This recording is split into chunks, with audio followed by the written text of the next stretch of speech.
Hey everyone, Jason Katzenbach here at Amazing.com, and I have a special guest with us, Dr. Travis Zigler, which you might have seen on our social platforms, on Facebook, YouTube, Instagram, and everything. We did a little feature of him and his wife, Jenna, because of the great success they've had with selling on Amazon. Well, I wanted to take that little a moment to go a little deeper into their business and really ask some more pointed questions. So if you're sitting there watching this and you're kind of on the fence of whether or not you want to start your own business, you have some questions about this kind of thing, hopefully we'll answer them. We got 7 questions we're going to ask him here, and the whole goal of this is to be able to help you get more insights into maybe you wanting to start your own physical products business. And so yeah, we're going to get into this right now. So Travis, first of all, thank you for being here. Yeah, thanks for having me. Awesome, awesome. So first question, why did you decide to start a business selling your own brand of physical products? Yeah, so by trade, I'm an eye doctor, an optometrist, and I could only see, I was only getting paid for my time one-to-one with patients, and I wanted to impact more people.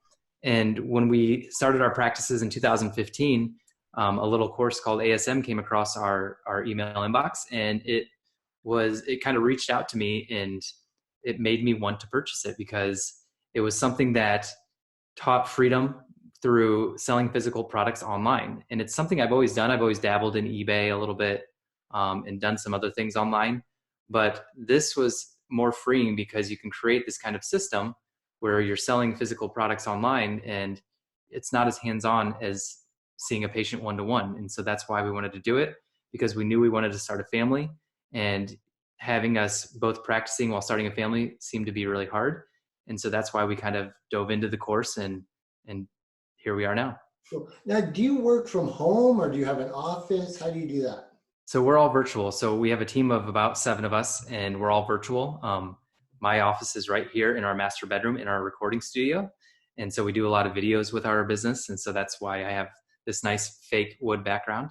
And, my wife's office is just down the hall. And then everybody else that works for us is virtual as well. Very cool. Now, so I'm going off script a little bit, but you're bringing up some cool points. I'm sure people ask, how long before you hired people was it that you and Jenna were just running the business? Yeah, so we ran the business. We had our first hire about 11 months in. Okay. And so 11 months in, we actually hired 2 Filipino VAs, and they're both still with us today. That was back in 2016.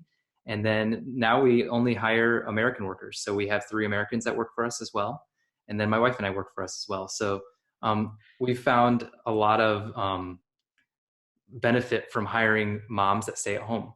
And so all of our employees are moms that stay at home, and they all work virtual. And so most of them are part-time, and they're paid hourly, and they love what they do because they have the freedom to raise their kids while at the same time making money when they want to. So you might have answered that in this answer you just gave, but I'll ask it again anyway. So what do you look for in an employee when you're hiring? Heart. That's it. So we're a service-based company. We are obsessed with serving other people, both in our company and in our charity. And so if you have a good heart, I believe you can learn pretty much anything in this world, and especially in the internet marketing world. I was a doctor. I didn't know anything about internet marketing before I took the ASM course. And so we believe that we can train pretty much anybody. So we look for a heart and someone that we get along with. So they go through a pretty intense interview process, but as long as they have a service heart, then that's all we care about. Cool. What was the first position you hired for? So the first position was just customer service. And we realized real quick that we needed to bring that more to the American-based side, just because the questions we were getting were very complex, because we sell products that have to do with eye disease. And so we brought that back into the US, but customer service and social media manager were our first 2. All right, cool. What do you attribute to your success? Like, what's the biggest thing you attribute to the success you guys have had? I think there's 2 things that really have made us successful and keep us going, and it's our why. So we have a mission to help 1 million dry eye sufferers heal their dry eye naturally. And when you have that bigger mission, the day-to-day stuff that usually either depresses you, makes you want to quit, or just hurts your company won't take you down. And because you're focused on that bigger why. And when you focus more on that why, that's when everything starts to fall into place. And the second part to that is persistence. We are willing to do the same thing over and over and over and over and over and over and over again to make a big difference in the results that we get. And when I say persistence, I mean persistence in knowing Amazon sponsored products, persistence in knowing the Amazon platform. But we talk about the same thing in our YouTube videos over and over and over again. We have a community where we answer the same questions over and over and over again. And so having that persistence to help other people get to what they want, so then therefore you can get what you want. Very cool. Do you use any services, like professional services, like lawyers, accountants, anything like that? Yeah, we have a whole team. So we have an attorney for our estate. We have an attorney for trademarks. We have an attorney for copyright. We have an attorney for pretty much you name it. We have an attorney for it. And then we have insurance brokers that help us with making sure we're protected well. And then we have 2 CPAs that look over, and then we have a tax attorney as well. Now, I don't want to alarm you. You don't need all that. Yeah. Now, like if he asked me the same question, I'm going to name off a lot of things that I have too. But when I started, it was me. It was me and my wife. And then we hired, actually the very first hire I ever did was a bookkeeper. And then once we did the bookkeeper, then it was a customer support person. Because the whole idea, when you're hiring, an important thing is don't hire so you have more free time. Hire so you can focus more on your business. Because the whole idea is as a business, well, you know what? I'm going to let you answer this question because it's probably going to lead into it. As a business owner, what are you responsible for? So my main job is awareness and content. And so I have 3 projects that I work on every year. And believe me, I used to have 25. But when we've focused it down to these 3, that's what drives the needle. And my first one is spreading awareness, spreading our message, being on videos like this with you and other healthcare, like we get on healthcare podcasts and healthcare YouTube channels, and spreading the awareness to other people's audiences to bring them back into our circle is one of the biggest things that I'm responsible for. The second thing is content. And so I'm responsible for creating YouTube videos, creating blog content. And this is along with my wife too. And then getting that content out to the world. And so those are my 2 main jobs. And then my third one is to think. I just need time to think.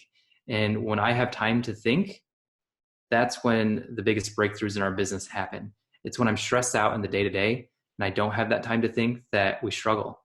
And when I just take a step back, either meditate, go for a run outside, that's when the biggest breakthroughs come in. So my 3 main jobs is pretty much spreading awareness, content, and then thinking. And then of course, making sure that we don't run the business into the ground.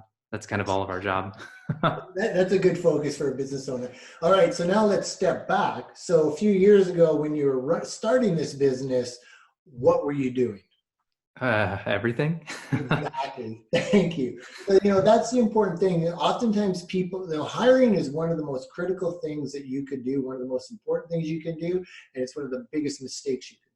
Oftentimes people hire for the wrong reasons. They hire because they want more personal free time. They assume they can hire someone and they can just go off and do everything. No, they can't. Remember, this is your business and you want to have a long-term goal. Just like Travis and Jenna did, I believe you guys did this. You reinvested all your profits initially to grow your business, right? For the first 1.5 years, we dedicated just to using our optometry salary, and we grew the business with all the money that we would have brought out. Yeah. So, there's a methodology to this, a methodology to this. And when we talk freedom, the freedom comes from the fact that you're not working for someone else. You're not stuck commuting to an office. You're focusing on building your own brand. You're focused on lining your own pockets. But the idea is at first, you're it. It was Travis and Jenna all by themselves. And then as they started getting more familiar, because the other important part of this is you want to learn what you're going to teach people to do. If you just think you can hire someone to learn something that you don't know, like say I'm just going to hire someone to do sponsored ads, they can learn it and do it, that's a huge risk. You want to learn it first and then maybe outsource it. But there's also certain jobs in your business where I recommend you keep running them. But anyway, we're going down a rabbit hole here. All right, next question. If you had one piece of advice to give someone just starting out, what would it be?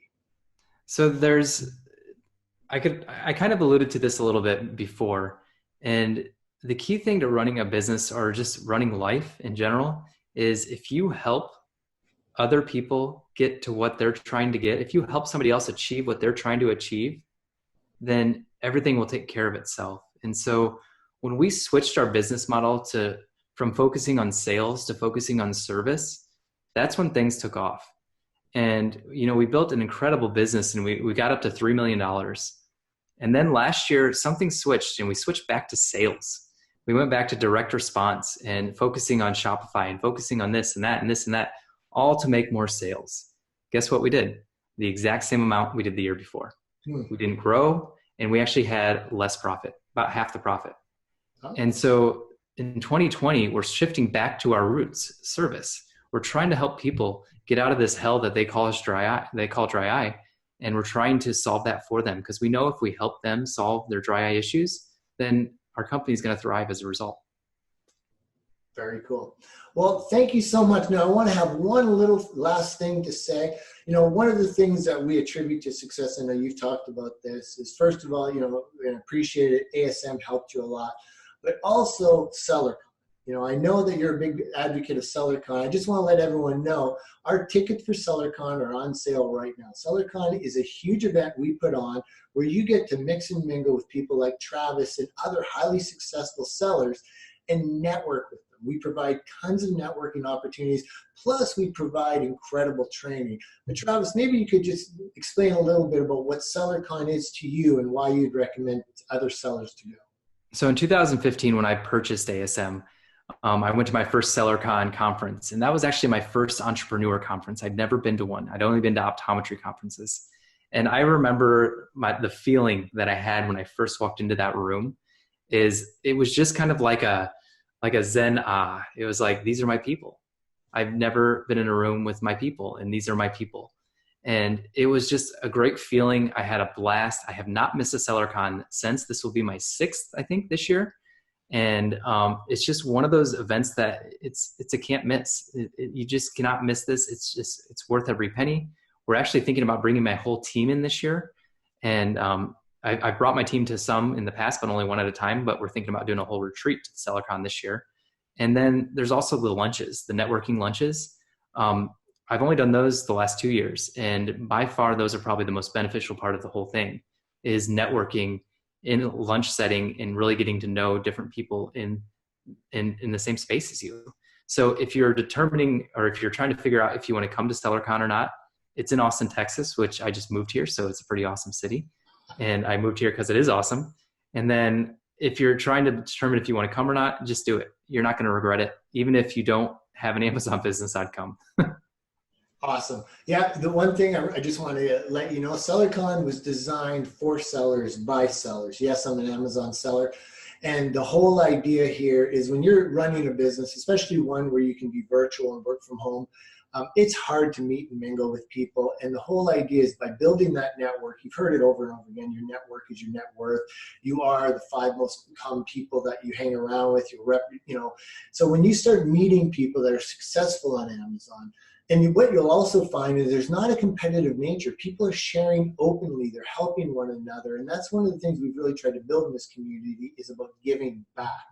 So whether you're just starting on Amazon or already established, check out SellerCon, sellercon.com. It's happening this June. Right now, tickets are on sale for the lowest price they're going to be for the year. So check it out. And Travis, thank you once again so much for being on this interview. And maybe what's the name of the foundation you have? It's called the I Love Cares Foundation at ilovecares.org.